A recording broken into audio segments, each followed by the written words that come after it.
Despite the cliche that history repeats itself, our age is unique. It is unique in complexity and anxiety and competition. Its inexorable demands have conditioned man to become an expedient and efficient animal rather than a foresighted and reflective one. Evolution has attained the speed and shock of revolution, bringing its changes at an unprecedented and bewildering pace.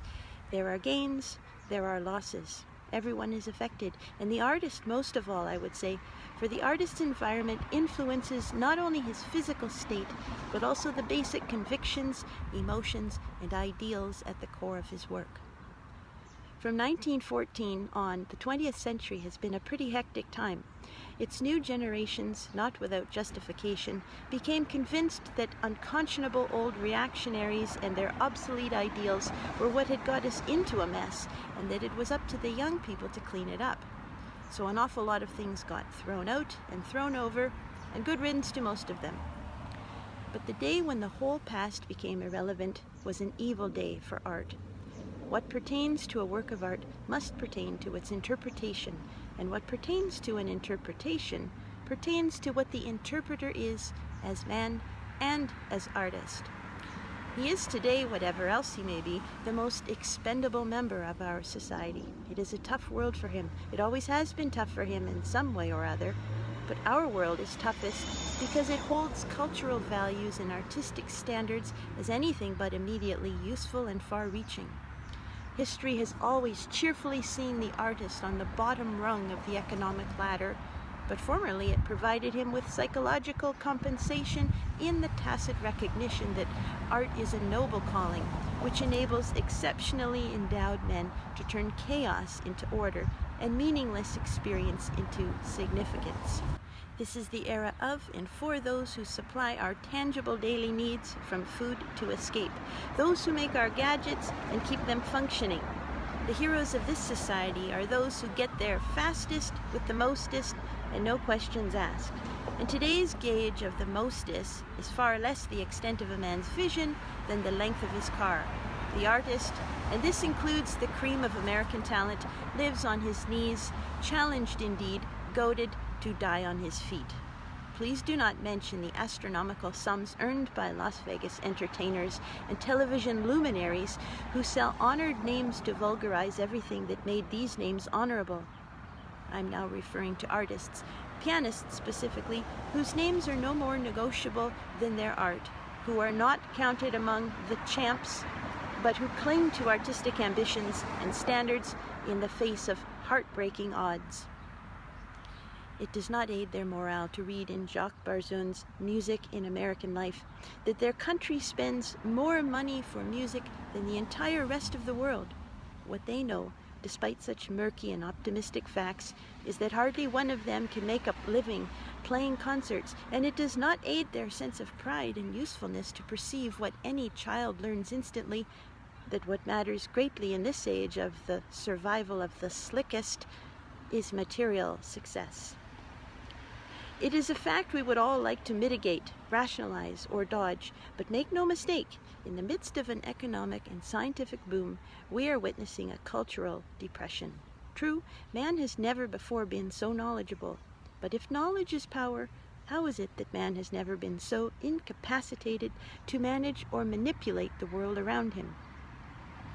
All but the few top artists have been undermined and alienated, their confidence and hope shaken by a generation which has regarded the frank expression of poetic feelings as weakness, and which views uncompromising ideals with indifference or overt contempt.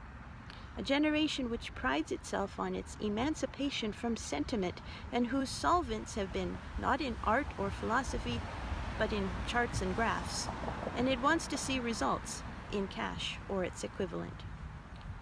The poetic age in which visionaries flourished was hardly an easy or tranquil one, but side by side with its problems were incentives for intellectual and spiritual quests, opportunities for leisurely reflection, and informal exchanges of ideas, large ideas, dealing with the nature and destiny of mankind and art.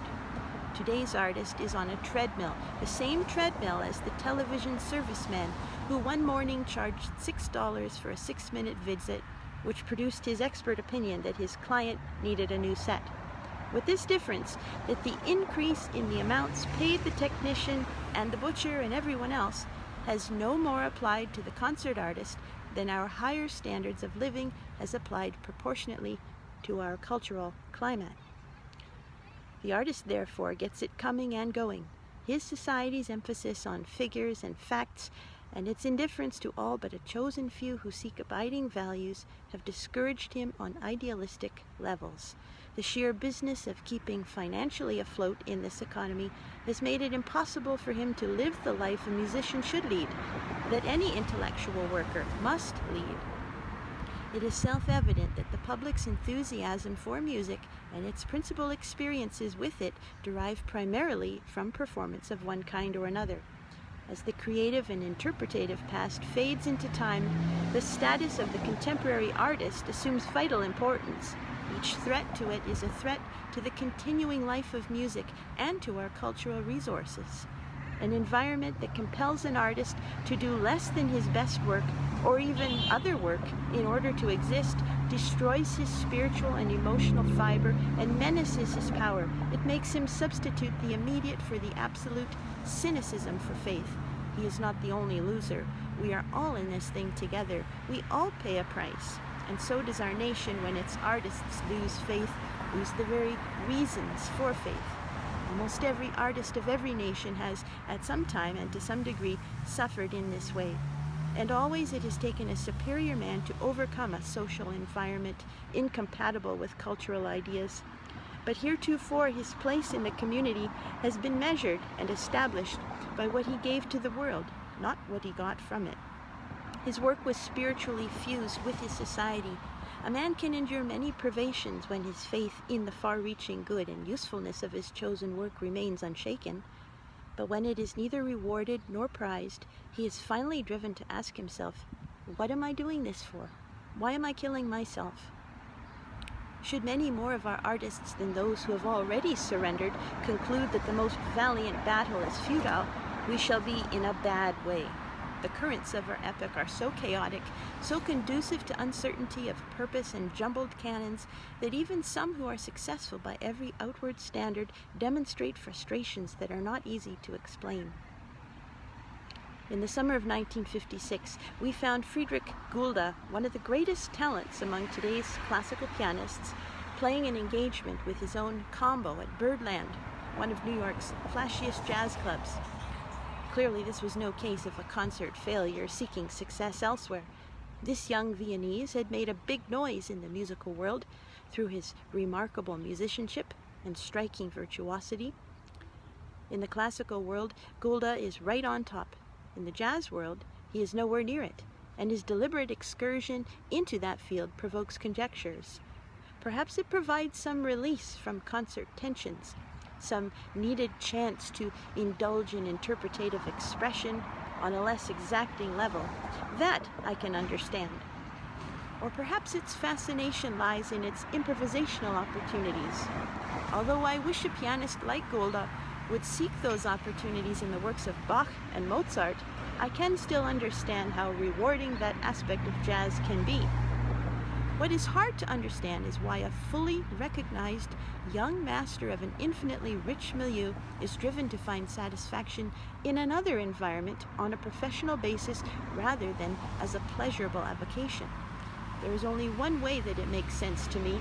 It is just a fact of our time, a symbol of the rootlessness that makes it hard for the artist to know where he belongs. There is no question that musical activity of every sort flourishes throughout our country at an unprecedented rate today. But this frequently made and accurate observation can only be more disheartening to artists of unwavering ideals who see that, though they are the masters of an art that is truly popular and no longer esoteric, they are still unable to make firm places for themselves. Most concert pianists teach not only to learn money, but also because teaching is both an enhancing experience and an artistic obligation. But what chances are there in this frantic world to create an atmosphere that enkindles the spirit and imagination of both teacher and student? The art of teaching lies largely in the ability to enlist the pupil's ardent cooperation in a combined, calm quest after truth. Our way of life makes it equally difficult for master and student to indulge in the spontaneous adventures of reflection and discussion, of digressions from the music at hand to other music, to literature or painting, or reminisce in pursuit of first principles. Indifference to the clock is a prohibitive luxury. There is very little room in the crowded corridors of our precipitous existence for a teacher, no matter how dedicated, to exert an all-inclusive influence on the student's life, to develop his love for learning, to animate his imagination and quicken his desire to expand and control and express his powers. But even so, the honest teacher who does the best he can is more deeply rewarded than he is as a performer. He gives what he has to give, and it is usually appreciated. He gets respect, and he gets paid. As a player, and ironically at a time when the demand for his art is at its height, his artistic resources are being squandered. Never before has the soloist been so seriously threatened from so many sources, but from none more lethal than the managerial system through which his unique and induplicable services are first sold, then worn down and gradually buried. Buried? Yes, buried. But surely that is not even good business. Assuredly it is not. But it fits perfectly the unscrupulous myopia and the impracticality of practical men whose creed is expediency. Yesterday we saw it in blind and profligate recklessness in the use of our rich forests and precious soil. Today the same blindness and profligacy imperil our artists and artistic standards. Abram Chasins, 1957.